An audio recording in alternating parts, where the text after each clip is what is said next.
a very important novelist, Raja Rao. Okay, Raja Rao was born in the year 1908 and he died in the year 2006. Okay, so Raja Rao was born at a place called Hassan, which is in Mysore in Karnataka. Okay, so Raja Rao was born at a place called Hassan, which is in Mysore at Karnataka, and he passed away in the place called as Austin in Texas. Okay, which is in US. Austin, Texas, US. So Hassan is in Mysore, Karnataka. Okay, so basically we can say that he actually is known as a writer of Kannada origins. Okay, so his native tongue, sorry, was Kannada. Okay, and we can say that most of his writings are influenced from Kannada folk tale. Okay, very important.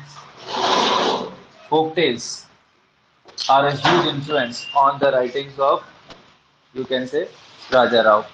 Okay, because he is awarded a lot. So I will start with a list of awards that he has received. Okay, so first of all, he received Sahitya Academy Award in the year 1964. You can write in full. SAA means Sahitya Academy Award. Okay, Sahitya Academy Award in 1964 for the novel The Serpent and the Rope. For the novel The Serpent and the Rope. This novel was published in the year 1960. Okay, the novel Serpent and the Rope was published in the year 1960, and this novel received Sahitya Academy in the year 1964. Okay, then we have got uh, the important thing is that along with this fact only you can write that he also received Sahitya Academy Fellowship. Fellowship is awarded till now to very few writers. So he received Sahitya Academy Fellowship as well, and this was very important. That in which year he received Sahitya Academy Fellowship? That was in 1997. Okay, in 1997 he received the Sahitya Academy Fellowship. साहित्य academy award आएगा तो 1964 और साहित्य academy fellowship आएगा तो 1997. Okay, very important. कौन से novel के लिए मिला? सरपेंट एंड द रोप के लिए, जो कि 1960 में पब्लिश्ड था. सरपेंट एंड द रोप की बात हो ही रही है तो यहाँ पर लिख लेते हैं इसका जो प्रोटैगनिस्ट है वो क्या है? रामास्वामी है. रामास्वामी. और ये नॉवल एक मेटाफिजिकल नॉवल के तौर पर जाना जाता है. मेटाफिजिकल. इसके प्रोटैगनिस्ट का नाम रामास्वामी है. ये alter ego of Raja Rao माने जाते हैं. और मैंने बताया कि ये एक मेटाफिजिकल नॉवल है, यानी कि इंटेलेक्चुअल, जो बहुत इंपॉर्टेंट वर्ड दे रहा हूं क्लास में, जो कि इनकी फिलॉसफी है अद्वैत फिलॉसफी. अद्वैत फिलॉसफी मेटाफिजिकल में भी. हाँ, बिल्कुल अद्वैत. एक होता है द्वैत और एक अद्वैत, नॉन डुअलिज्म. ठीक है, द्वैत मीन्स डुअलिज्म और अद्वैत मीन्स नॉन डुअलिज्म. तो अद्वैत फिलॉसफी. और यहाँ पर पूरी क्लास मेरे साथ. ठीक है, अद्वैत फिलॉसफी में इन्होंने जो है बहुत ही इंपॉर्टेंट, अद्वैत फिलॉसफी में ये 1943 में इनको स्पिरिचुअल रियलाइजेशन हुआ था, जो इनके गुरु थे आत्मानंद, स्वामी आत्मानंद. नोट कर लेगी पूरी क्लास. बहुत इंपॉर्टेंट पॉइंट आ गया, स्वामी आत्मानंद. स्वामी आत्मानंद जी के साथ इनका एक इंटरेक्शन है. ठीक है, स्वामी आत्मानंद. और ये कब हुआ है इंटरेक्शन इनका? 1943 में. 1943 में हुआ है. और ये क्या बताया मैंने? अद्वैत फिलॉसफी को फॉलो करते हैं. अद्वैत फिलॉसफी या मेटाफिजिकल फिलॉसफी किसमें है? द सरपेंट एंड द रोप में देखी गई है. और ये स्वामी आत्मानंद जी के साथ इनका जो इंटरेक्शन है वो कब हुआ? 1943 में. और कहां पर हुआ है ये? ट्रेवेनकोर. ट्रेवेनकोर एक जगह है साउथ इंडिया में. ट्रेवेनकोर में हुआ है. TRAVANCORE. ट्रेवेनकोर में 1943 में स्वामी आत्मानंद जी के साथ इनका जो इंटरेक्शन है, वहां से स्पिरिचुअल रियलाइजेशन हुआ. इनको कहते हैं और अद्वैत फिलॉसफी जो कि सरपेंट एंड द रोप की बहुत इंपॉर्टेंट फिलॉसफी है, इसको देखा है स्वामी आत्मानंद जी के वर्क में हम इनको देखते हैं। ठीक है, तो अब आगे बढ़ जाते हैं साथियों। तो ये हमने देखा, अभी तो इनको अवार्ड्स की लिस्ट जारी है, तो अगर हम इसमें आगे बढ़ते हैं तो नेक्स्ट लिख लेते हैं।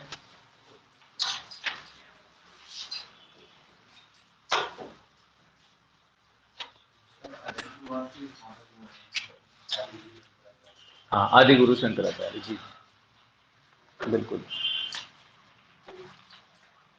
ठीक है, तो हम इनको अगर अवार्ड्स और उसकी बात करते रहे तो इनको पद्म भूषण मिला है साथियों। वी आर टॉकिंग अबाउट राजा राव, तो पद्म भूषण इनको मिला है 1969 में। 1969 में पद्म भूषण मिला है। ठीक है, और फिर पद्म विभूषण मिला है इनको पोस्टमसली। ये बहुत इंपॉर्टेंट पॉइंट है, पद्म विभूषण इनको 2007 में मिला है। क्वेश्चन आएगा, which Indian novelist in your course, या which Indian novelist has received the second greatest civilian honour Padma Vibhushan posthumously. तो आंसर होगा राजा राव, पोस्टमसली लिख लेंगे आप। Raja Rao passed away in 2006 after living for 98 years. Okay, so posthumously Padma Bhushan मिला है। और इसके अलावा इनको मिला है न्यूज़डेट इंटरनेशनल प्राइज, जो कि सबसे इंपॉर्टेंट क्वेश्चन है, राजा राव पे पूछा गया क्वेश्चन है लगातार। न्यूज़डेट इंटरनेशनल प्राइज को क्या बोला जाता है? एक टाइटल दिया जाता है इस प्राइज को, बता रखा है मैंने। अमेरिका का क्या? हाँ, Nobel prize of America. Neustadt international prize को क्या बोला जाता है? Nobel prize of America. America का नोबेल प्राइज लिटरेचर में। ठीक है, स्पेलिंग देख लेंगे, NEUSTADT। तो America Nobel prize in literature लिख लेंगे पूरी क्लास, और ये राजा राव को मिला है अमेरिका नोबेल प्राइज। अब भूलना नहीं है इसको, America Nobel prize in literature. ठीक है, और इनको कब मिला है भाई? 1988 में। 1988 में न्यूज़डेट इंटरनेशनल प्राइज राजा राव। अब सबसे बड़ी बात है कि अगर नोबेल है या न्यूज़डेट है, ये किसी एक वर्क के लिए मिलेगा नहीं, ये ओवरऑल वर्क्स के लिए मिलेगा, इसीलिए इंपॉर्टेंट प्राइज है ये। ठीक है, ओवरऑल वर्क्स के लिए मिलेगा। और यहीं से साथ साथ ये लेक्चर में आप लिख लेंगे कि 1966 से 1986 तक he was a professor of at the universities of Texas in America. इसी के साथ ही अटैच हो जाएगा, 86 तक प्रोफेसर रहे, 2 साल बाद न्यूज़डेट मिल गया। तो आप यहाँ पर लिख देंगे कि ये क्या लिख देंगे आप, he was a professor during this tenure, professor at universities of Texas. कहाँ पर है ये? अमेरिका में। Professor at university of Texas. Tenure भी लिख देंगे, 66 से 86 तक रहे।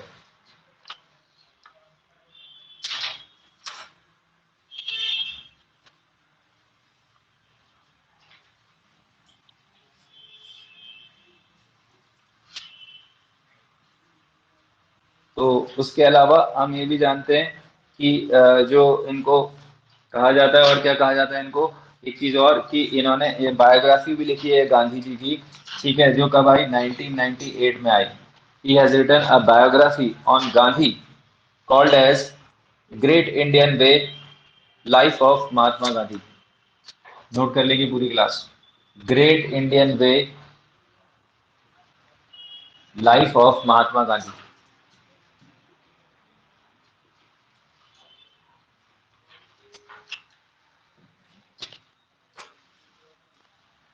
वैसे गांधी के बायोग्राफर कौन है, जिन्होंने गांधी के वर्क्स को इंग्लिश में ट्रांसलेट भी किया है?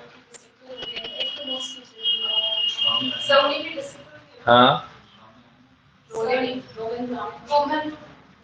रोमा रोलिन से तो वो इन्फ्लुएंस थे, महादेव देसाई। कौन है? महादेव देसाई। अब यहां से याद रखेंगे पूरी क्लास, गांधी के बायोग्राफर कौन है? महादेव देसाई। इनको और क्या कहा जाता है?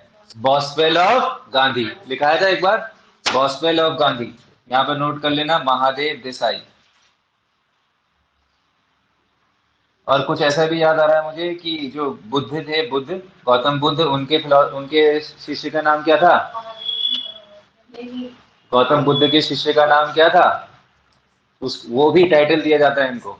बुद्ध के डिसिपल थे ना, आनंद, हाँ, आनंद ही था, जहां तक है आनंद ही था। ठीक है, तो महादेव देसाई को आप लिख लेना, पहले तो क्या लिख लोगे, biographer, biographer and translator of Gandhi in English, Mahadev Desai. पूरी क्लास वेरी अलर्ट, बहुत इंपॉर्टेंट पॉइंट। और क्या लिखेंगे यहाँ पर, महादेव देसाई को बॉसवेल ऑफ गांधी। बॉसवेल कौन है वैसे एक्चुअल में, डॉक्टर जॉनसन का बायोग्राफर। दो क्वेश्चन मिल रहे हैं यहाँ पर, ठीक है। हाँ, बॉसवेल ने लिखी है ना लाइफ ऑफ डॉक्टर जॉनसन, वही वाला बॉसवेल है ये, लिखाए हैं मैंने अपने नोट्स में। यहाँ से दो क्वेश्चन मिल रहे हैं। बॉसवेल की स्पेलिंग भी मैं लिख दे रहा हूँ यहाँ पर साफ साफ, BOSWELL, बॉसवेल ऑफ गांधी कहा जाता है इनको, किसको, महादेव देसाई को। और महादेव देसाई को बॉसवेल ऑफ गांधी में बॉसवेल का क्या रेफरेंस है बता दिया मैंने, Boswell is biographer of doctor Johnson, doctor Johnson के बायोग्राफर है, लिख लेना फटाफट। और 1791 में लिखी है इन्होंने बायोग्राफी, ठीक है। लाइफ ऑफ डॉक्टर जॉनसन किसने लिखी है, बॉसवेल ने। बायोग्राफी लिखी है, किसकी लिखी है, डॉक्टर जॉनसन की। कनेक्शन क्लियर हो गया, महादेव देसाई बॉसवेल ऑफ गांधी, और Boswell biographer of doctor Johnson, और वो कब आई, 1791 में आई, ठीक है। हाँ जी, ये वाला पॉइंट देखिए, 1998 में राजा राव ने गांधी की बायोग्राफी लिखी है, ठीक है, जिसका नाम क्या है, great Indian way, life of Mahatma Gandhi, ये राजा राव ने लिखी है, ठीक है। कब लिखी है, 98 में। अब फिर वहां पर मैंने ये बताया कि राजा राव की, सॉरी, गांधी जी की बायोग्राफी महादेव देसाई ने भी लिखी है, और ट्रांसलेशन भी किया है उन्होंने। तो महादेव देसाई को फिर मैंने क्या बोला, बॉसवेल ऑफ गांधी। क्लियर हो गया पूरी क्लास को, ठीक है। तो हम लोग यहाँ पर ये भी देखेंगे कि गांधीयन इन्फ्लुएंसेस इनके वर्क्स कांथापुरा में भी देखे गए हैं। अभी मैं उस पर आता हूँ, ठीक है। तो यहाँ तक का सबने लिख लिया। तो अब हम लोग इनके बढ़ते हैं स्टार्टिंग से, इनके बारे में एक कोटेशन से शुरू करता हूं मैं, बहुत ही इंपॉर्टेंट कोटेशन है, ठीक है। पूरी क्लास यहाँ पर मेरे साथ ये कोटेशन लिखेगी, बार बार पूछा जा रहा है, 5 स्टार रख देंगे इस कोटेशन पे। राजा राव पे यही क्वेश्चन बन रहा है सबसे important. One has to convey in a language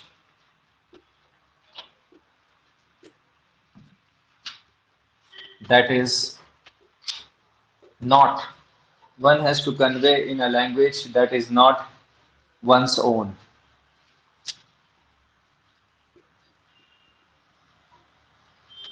One has to convey in a language that is not one's own the spirit that is one's own.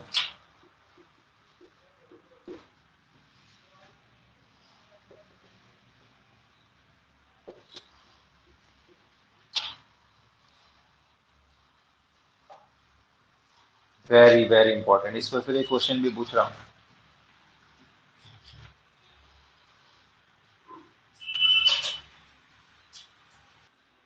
लिखेंगे, दिस कोटेशन सपोर्ट्स बाइलिंगुइज्म, बस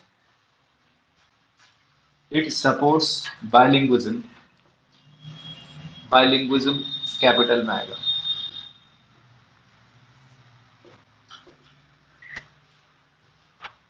ठीक है।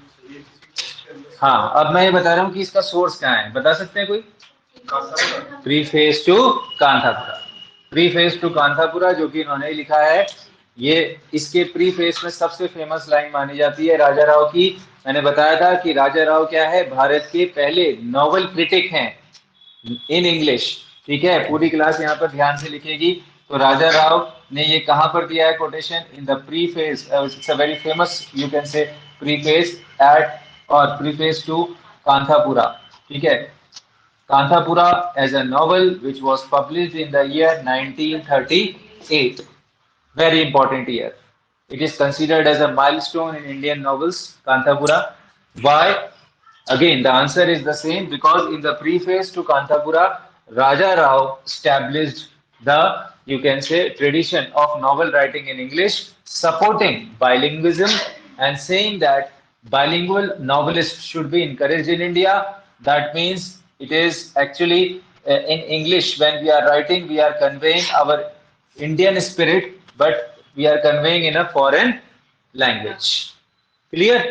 अब पूरी क्लास यहाँ पर कि कांथा पूरा छपा कहाँ पर? इंडिया में छपा, इंडिया से बाहर छपा? इंडिया से बाहर छपा ये लंदन में, ठीक है, 1938 में। हाँ, उसके बाद फिर ये पहले, उसके बाद पहले लंदन छपा, फिर यूएस छपा, फिर इंडिया में छपा। तीसरे पब्लिकेशन में इंडिया में छपा है।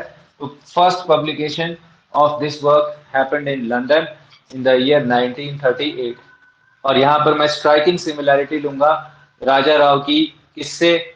मुल्कराज आनंद से। मुल्कराज आनंद का भी पहला नॉवल 1935 में लंदन में ही पब्लिश हुआ।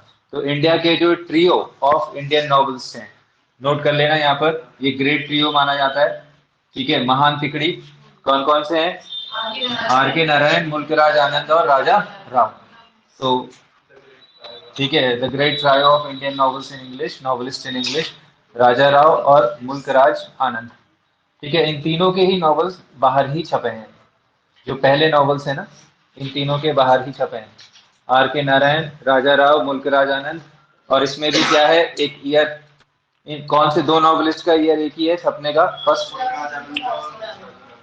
आर के नारायण और मुल्कराज आनंद, दोनों के क्या है year? 1935।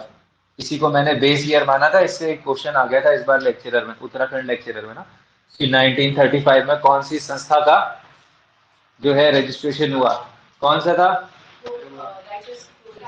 All India progressive writers association. All India progressive writers association Bharat में एकमात्र जो है मार्क्सिस्ट ऑर्गेनाइजेशन थी। हिंदी में इसका टाइटल था प्रगतिशील लेखक, है ना, संघ करके कुछ था, प्रगतिशील लेखक संघ। कब आई ये ऑर्गेनाइजेशन? 35 में ही आई। कहाँ बनी है? ये भी लंदन में बनी, ठीक है। हाँ, लंदन में बनी, जिसके एक इंपॉर्टेंट मेंबर कौन थे? मुल्कराज आनंद। तब यहां से पूरी क्लास मेरे साथ, मुल्कराज आनंद क्या हो गए? फिर मार्क्सिस्ट। और आज का टॉपिक राजा राव भी क्या हो गए? मार्क्सिस्ट। ये इसीलिए भी हो गए क्योंकि राजा राव के वर्क्स में भी गांधीयन इन्फ्लुएंसेस हैं। गांधीयन इन्फ्लुएंसेस मतलब Gandhi was also to a certain extent influence from Marxism, ठीक है। तो ये हम देखते हैं, आपने लिख लिया इसमें। तो ये लिखा 1935 में दोनों के पहले नॉवल छपे, और ये भी लिखा कि ये दोनों तीनों के नॉवेल्स लंदन में छपे। ये भी लिखा कि all India progressive writer association. इसका वीडियो मिल जाएगा इस लेक्चर का आपको, अगर नहीं हो पा रहा है बाद में नोट कर लें। लेकिन पॉइंट क्या है कि आपको पता होना चाहिए। और मैंने क्या बताया कि राजा राव के बारे में एक और पॉइंट, बहुत ही इंपॉर्टेंट पॉइंट, कि राजा राव, जब यहाँ पर बात हो ही रही है, अभी कांठापुरा पे आऊंगा मैं, तो राजा राव के बारे में ये बात है कि राजा राव ने अपनी जो स्कूलिंग है वो करी थी, है ना, अपनी हैदराबाद में करी थी, ठीक है। और मदरसे से इन्होंने स्कूलिंग मदरसे से करी। मदरसे हमें पता है जो मुस्लिम्स के जो इंस्टीट्यूशंस होते हैं जहाँ पर जो है इस्लाम जो रिलीजन के बारे में पढ़ाया जाता है उसको मदरसा कहते हैं। तो मदरसे से इन्होंने अपनी एजुकेशन करी। फिर उसके बाद यूनिवर्सिटी ऑफ निज़ाम हैदराबाद, वहां से इन्होंने जो है अपना ग्रेजुएशन करा। और फिर कौन से फॉरेन कंट्री में गए थे ये पढ़ने के लिए? फ्रांस, ठीक है। तो यहीं से हम लोग फ्रेंच इन्फ्लुएंसेस देख, ध्यान से सुनना, जो इनके नॉवल है सरपेंट एंड द रोप, उसकी जो प्रोटैगनिस्ट है वो फ्रेंच फ्रेंच गर्ल है, फ्रेंच वुमेन है। और इनकी पहली शादी भी फ्रेंच से हुई थी। इनकी टोटल कितनी शादियां हैं? 3 शादी, 3 marriages, all 3 marriages from foreigner women and हाँ जी। तो तीनों, लेकिन ओवरऑल इंडियंस कोई पसंद नहीं आई है, ठीक है, ठीक। तो फॉरेनर से ही सीधा इन्होंने मैरिज करी। हाँ, मैं आता हूँ उस पर, पहले सीधा इस पॉइंट से नोट करो। यूनिवर्सिटी ऑफ मॉन्टपेलियर, ये फ्रेंच यूनिवर्सिटी है जहां से इन्होंने अपनी पढ़ाई करी। यूनिवर्सिटी ऑफ मॉन्टपेलियर सीधा, and Sorbonne, university of Sorbonne, SORBONNE।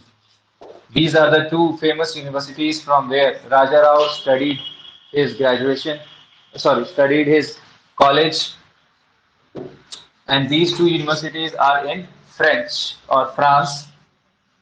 ध्यान से देखना, अब यहाँ पर एक क्वेश्चन आएगा। These two universities are in France। और फिर यहीं से मैं क्वेश्चन क्रिएट कर देता हूँ कि इनकी जो फर्स्ट वाइफ थी उनका नाम भी लिख लेते हैं हम। उनका नाम था देखो 1931 में ही मैरिज कर लिए, 23 इयर्स की एज में फर्स्ट मैरिज करी राजा राव ने, ठीक है, 1931 में। और उनका नाम देख लेंगे, कॉमेली मॉली, ये फ्रेंच वुमेन थी, ठीक है, कॉमेली मॉली, MOU होगा, MOULY, ठीक है, COMILY, MOULY, कॉमेली मॉली 1931 में मैरिज करी। किससे करी? इनसे। कहाँ की थी? फ्रेंच। अब कॉमेली मॉली के कैरेक्टर पर ही बेस्ड प्रोटैगनिस्ट का नाम लिख लेते हैं हम, जो कि सरपेंट एंड द रोप की हीरोइन थी। इसका नाम क्या था? मेडलिन। मेडलिन की स्पेलिंग ये थी, मेडलिन। फ्रेंच जो है हीरोइन थी। अब मेडलिन किस पर बेस्ड है? कॉमेली मोली की कैरेक्टर पर बेस्ड है। ये रियल में है इसकी इनकी वाइफ, और ये इसमें रामा स्वामी की वाइफ है, ठीक है। और इसमें आप लिख सकते हैं कि ये एक फ्रेंच प्रोटैगनिस्ट या फ्रेंच वुमन है, फिक्शनल है कैरेक्टर में। और कौन से नॉवल की हीरोइन है? Serpent and the rope, serpent and the rope, ठीक है। where serpent represents illusion and rope represents reality। ये भी नोट कर लेना, ये एक एलेगोरिकल नॉवल है। सरपेंट सांप को कहते हैं वैसे, यहाँ पर क्या है? माया, सांप माया को दिखा रहा है, इल्यूजन, और रोप किसको दिखा रहा है? रियलिटी, ठीक है। हाँ, थीम ही वही है, बिल्कुल वही वाली बात जो मैंने बताई थी, जगत मिथ्या ब्रह्म सत्य। जगत मिथ्या ब्रह्म सत्य में सारा सार आ गया जीवन का, ठीक है कि नहीं? अब आते, आगे बढ़ते हैं। तो अब देखना, सरपेंट एंड द रोप, तो ये सारा क्लियर हो गया इनका फर्स्ट, ये भी क्लियर हो गया। अब इसी पॉइंट के साथ अगला पॉइंट, कि जो 1933 में, एक ईयर नोट कर लो सीधा, 1933 इंपॉर्टेंट ईयर है। क्यों लिखते हैं हम लोग? 1933 में इनके अर्लीस्ट शॉर्ट स्टोरी कलेक्शन छपा है, लेकिन इसका कहीं रेफरेंस इन्होंने इनकी बायोग्राफी या बिब्लियोग्राफी में नहीं मिला मुझे। तो अर्लीस्ट शॉर्ट स्टोरी कलेक्शन इनका छपा, फर्स्ट नॉवल आएगा तो कांथापुरा है, लेकिन फर्स्ट वर्क में आएगा तो कौन से ईयर में? अगर ऑप्शन होगा तो 1933 करना। 1933 में अर्लीस्ट शॉर्ट स्टोरी कलेक्शन। और सबसे बड़ी बात कि ये कहाँ पर छपा है? इनका फ्रांस में छपा है, पहले फ्रांस और फिर US, इन दोनों जगहों में छपा है। और दोनों जगह में अलग अलग छपा है, 1933 में छपा है। मगर इस कलेक्शन का क्या नाम है और कौन सी शॉर्ट स्टोरी, जिसका टाइटल क्या है, वो कहीं पर नहीं मिला मुझे। फिर भी ये इंपॉर्टेंट इन्फॉर्मेशन यहाँ तक है कि 1933 earliest short story collection of you can से राजा Rao was publish outside again India. India में देखो उनका कोई करियर पब्लिश ही नहीं हुआ है, तो ये मेन फर्स्ट नॉवल भी बाहर छपा, अभी बताया मैंने, और फर्स्ट शॉर्ट स्टोरी कलेक्शन भी बाहर ही छपा, ठीक है। अब फिर आते हैं हम लोग 10 सरपेंट, नहीं, आपका कांथापुरा पे थोड़ा सा एक हेडिंग आ जाएगी, कांथापुरा, बहुत इंपॉर्टेंट हेडिंग होगी, Kanthapura. So anyone in the class, what is the meaning of the word Kanthapura? Yes, it's the name of a sleepy little village of South India. ठीक है, कांथापुरा कैपिटल।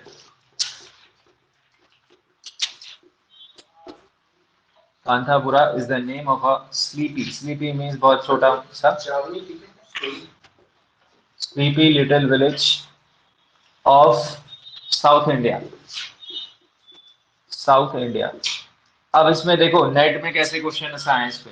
ये जो नॉवल है, अगेन मैंने जो बताया कि 1938 में पब्लिश है, और ये गांधीयन फिलॉसफी पर बेस्ड नॉवल है, गांधीयन फिलॉसफी, ठीक है, गांधी की फिलॉसफी पर बेस्ड है। सारी क्लास यहाँ पर ध्यान से देखना, गांधी की फिलॉसफी पर बेस्ड है। लेकिन जो सबसे इंपॉर्टेंट बात है कि इस नॉवल में देखो, एक चीज याद रखना है कि राजा राव को क्या बोलते हैं? स्टाइलिस्ट। एक वर्ड इनके लिए क्या बोलते हैं? स्टार्टिंग में कहीं लिखा होगा तो वहां पर आप नोट कर लेना।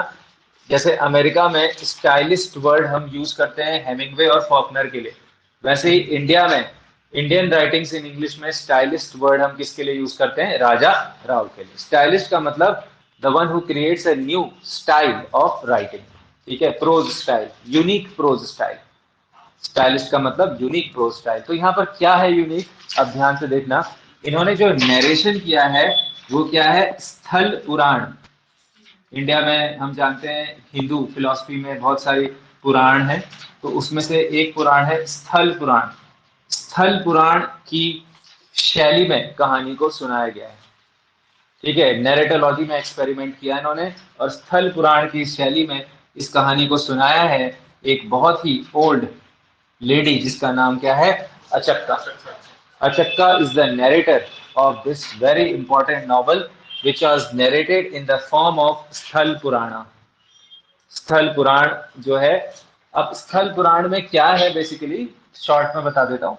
स्थल पुराण बेसिकली रिवर्स नरेशन है, कहानी रिवर्स ऑर्डर में सुनाई गई है। जैसे कहानी जनरली टाइम के अनुसार आगे बढ़ती है, इसमें कहानी टाइम के अनुसार पीछे को सुनाई गई है। तो रिवर्स नरेशन जरूर लिख देना, यहाँ से क्वेश्चन बनेगा। ठीक है, तो नैरेटोलॉजी में भी एक छोटा सा इन्होंने एक्सपेरिमेंट किया यहाँ पर और कहानी को रिवर्स नरेशन में सुनाया है। और मैंने बताया कि इसकी नैरेटर है अचक्का। ठीक, और अब इस नॉवल का जो हीरो है उसका नाम है मूर्ति। इस नॉवल के हीरो का क्या नाम है, मूर्ति। Murthy is a young man, a Gandhian idealist who tries to inculcate the fear of, you can say, no, who tries to inculcate the, you can say, spirit of nationalism and also anti-caste. The main point है इस novel का कि the novel is a story based on anti-caste. Okay, there is lot of casteism in the village and he protests against that, and that's why Murthy is a very important character. And Murthy marries a, you can say, rich aristocratic widow, and his name was Rangama. Yes, and he marriage, हाँ बिल्कुल। इसमें cast angle तो है ही, आप लिख लेना कि cast anti cast story है। और जो एक इसमें मेन कैरेक्टर है दूसरी, उसका नाम क्या है, रंगामा। रंगामा एक रिच विडो है जिसके साथ वो इंटरकास्ट मैरिज करता है और नॉन कन्वेंशनल मैरिज करता है। इसके बाद गांव उसको बहिष्कार करता है। फिर कैसे वो उस स्टोरी में 3 महीने जेल जाता है, जेल में रहता है, और कैसे वो गांधीयन फिलॉसफी जो कि नॉन वायलेंस की फिलॉसफी है उसको फॉलो करता है। तो ये है इसमें मूर्ति के बारे में। फिर इसके बाद इसमें जो एक कैरेक्टर, जो एक वो है मिथ, वो भी मैं बता रहा हूँ। ये सारे क्वेश्चंस ढूंढ के लाया हूँ। गॉडेस कंचम्मा, गॉडेस कंचम्मा की मिथ है। गॉडेस कंचम्मा वहाँ की जो लोकल डीटी है। ठीक है, तो एक और कैरेक्टर आप लिख लेंगे, गॉडेस कंचम्मा, KENCHAMMA। डिफिकल्ट वर्ड्स को अंडरलाइन करा करें और इन्वर्टेड कॉमा में लिखा करें। गॉडेस कंचम्माज विक्ट्री ओवर डेमंस, ये एक वहाँ की लोकल डीटी लिख देना, DTDEITY। जो वहाँ की लोकल डीटी होती हैं, भगवान होते हैं, उनको कहते हैं। तो गॉडेस कंचम्मा के रेफरेंस उनकी स्टोरी को भी इसमें जो है हर जगह बताया हुआ है।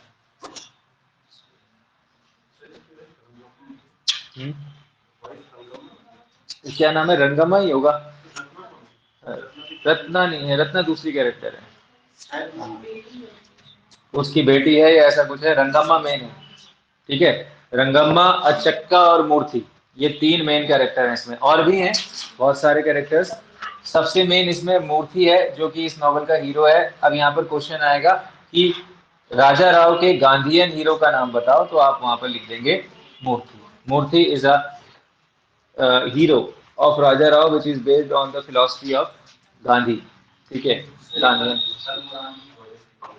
है, स्थल पुराण की गॉडेस है, हाँ ठीक है। स्पेलिंग क्या है, भट्टा, भट्ट करके या भट्टा करके भी कैरेक्टर है, नोट कर लेना। बड़े खान, हाँ बड़े खान एक इसमें कंट्रोवर्शियल कैरेक्टर है। ठीक है, हाँ गौड़े करके भी है। बड़े खान पुलिस में होता है, वो बीट कर देता है, वही बीट करता है इसको ना। अच्छा, किसकी बेटी है, Ratna, daughter of Kamalamma, daughter of Kamalamma. जी जी जी, नोट कर लेंगे। तो Ratna is the daughter of Kamalamma. तो ये हमारे साउथ इंडियन विलेज कांथापुरा की कहानी। और जैसे कि मैंने बताया कि इसमें अचक्का मेन नरेटर, मूर्ति, रंगम्मा, रत्ना, और हमने देख लिया भट्टा, बड़े खान। बड़े खान भी इंपॉर्टेंट कैरेक्टर है इसमें। ठीक है, तो ये सारे कैरेक्टर्स के नेम आपने नोट कर लिए।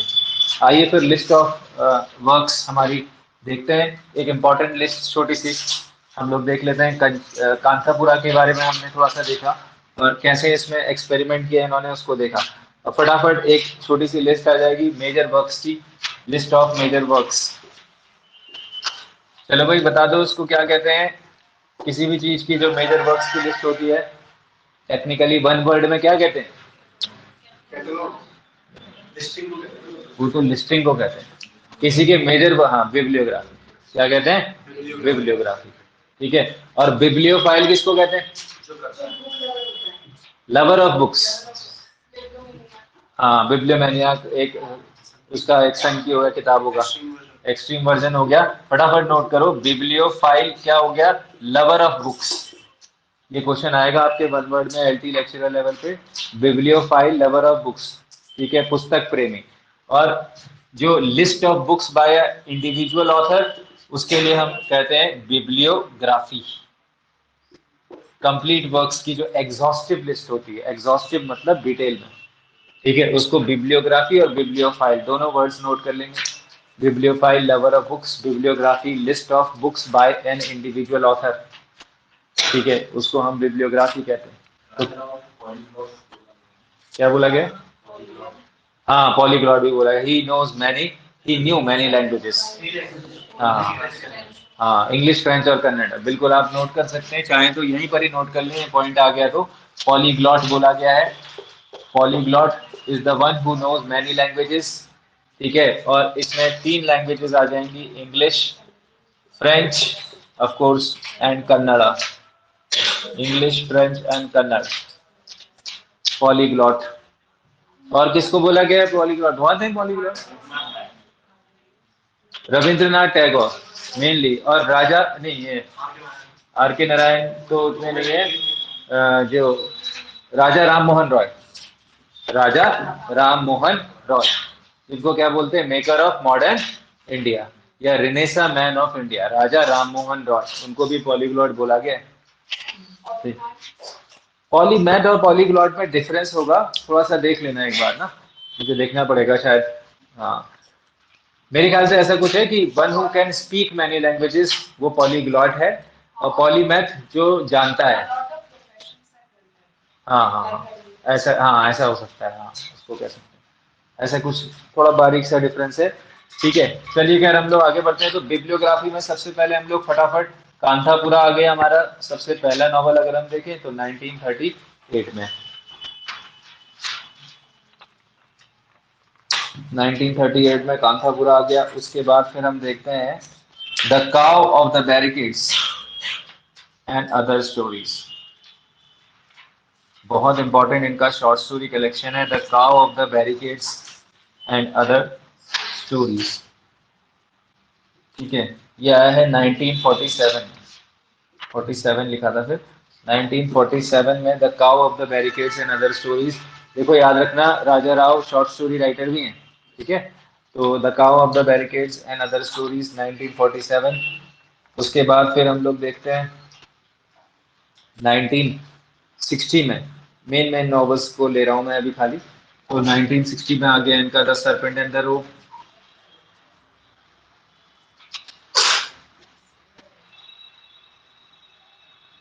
ठीक है, इसको फिर 4 साल बाद क्या मिला? साहित्य अकेडमी, 1964 में साहित्य अकेडमी मिला है इनको इसी नॉवल के लिए।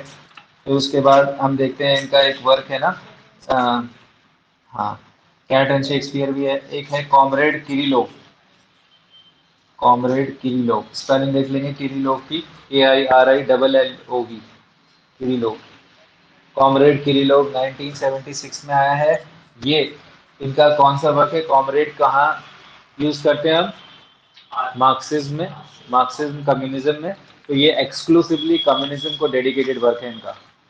कॉमरेड किरिलोव 1976 में कम्युनिज्म को डेडिकेटेड वर्क है, उसको सपोर्ट करते हुए।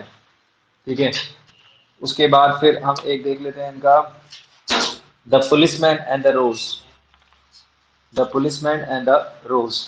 यहाँ लिख दे रहा हूँ मैं, थोड़ा सा इधर लेते हुए, द पुलिसमैन एंड द रोज।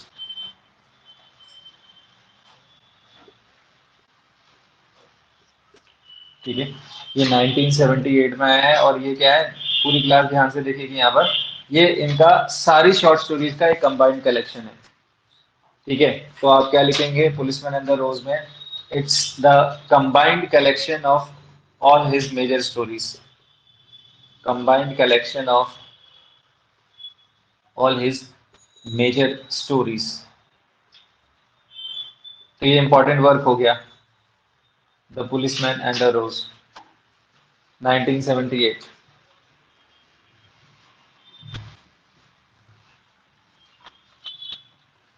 इसके अलावा कौन सा था एक, the cow, the cat and the Shakespeare. हाँ हाँ, 65, एक बार ईयर चेक कर लेना, the 65, the cat and the Shakespeare. Next एक क्रोनोलॉजी से थोड़ा सा तोड़ते हुए जा रहा हूँ, the cat and the Shakespeare.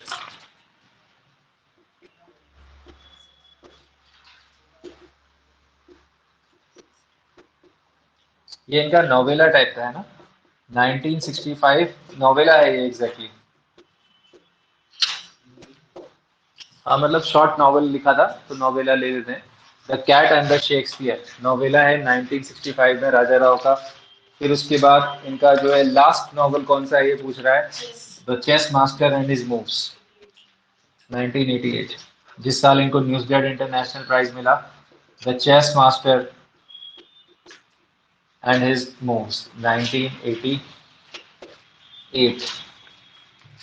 तो 1988 में ये आ गया इनका the chess master and his moves, ये इनका लास्ट नॉवल है, लास्ट नॉवल।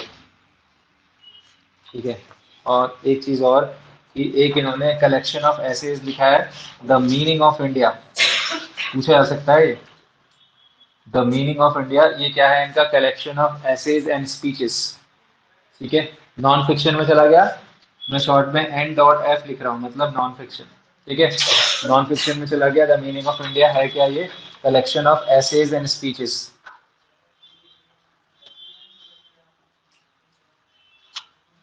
और इसका ईयर देख लेते हैं हम लोग, 1996, 1996।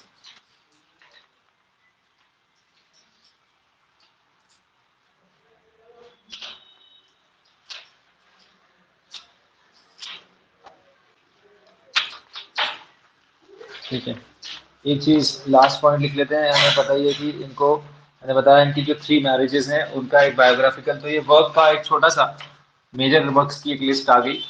और जल्दी से देखते हैं हम लोग कि इनकी जो मैरिजेस हुई थी मैंने बताया था, उसका एक छोटा सा डेटा लिख लेते हैं। 1931 में कैमिली मॉली, 1965 में second marriage with a British women Katherine Jones, या अमेरिकन होगी, मुझे एक बार चेक कर लेना आप लोग, कैथरीन जोन्स। ठीक है, उसके बाद फिर 1986 में सूजन वॉल्ट,